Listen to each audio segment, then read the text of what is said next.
My name is Jack. I was in the United States Marine Corps from 2006 to 2012.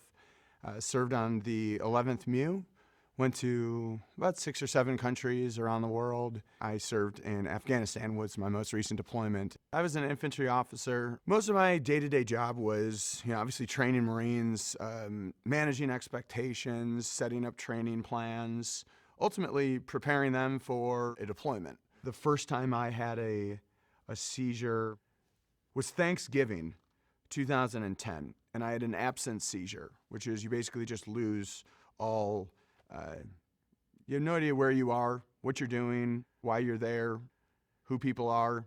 Following that, I had 3 or 4 different absence seizures like that. And one I kind of just dropped like a sack of potatoes in my kitchen. I couldn't deploy with folks with my unit.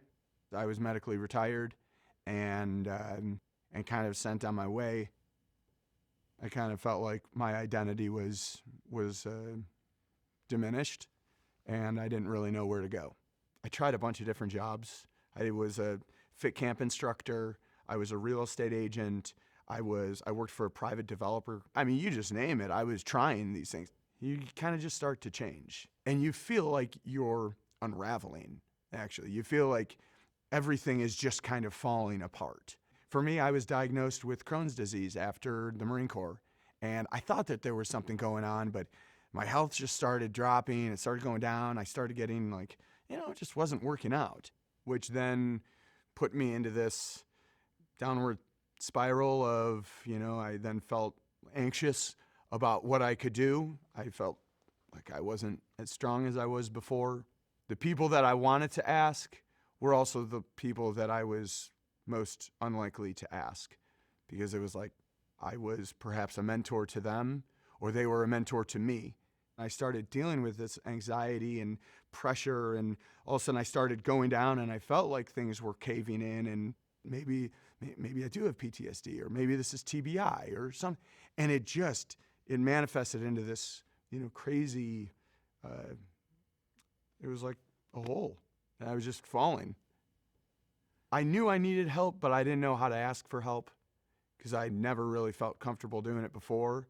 I was hitting a critical point to where I was hiding too much. Something had to give. I said, just go out, do something, talk to people.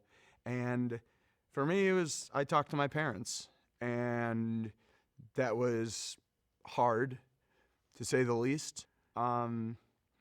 But like parents do, and family and friends, they had incredible advice for me.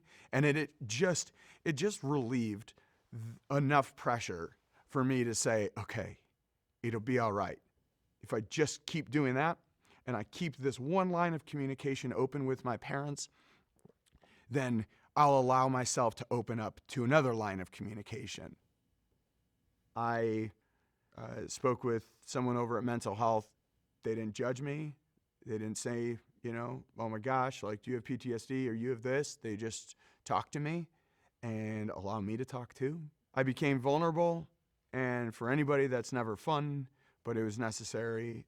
That was when all of a sudden I felt like, okay, I can not only do this, but I can do it well. I can get out of this, and I'll be better, I'll be stronger, and I'll be more capable.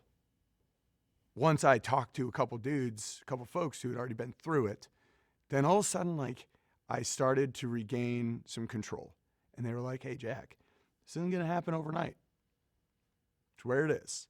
Keeping that network active and reaching out is something that is so important, I really believe, to the success of a transition. Manage expectations. Use friends and their experiences. We're all around. Use our experiences to give you some control.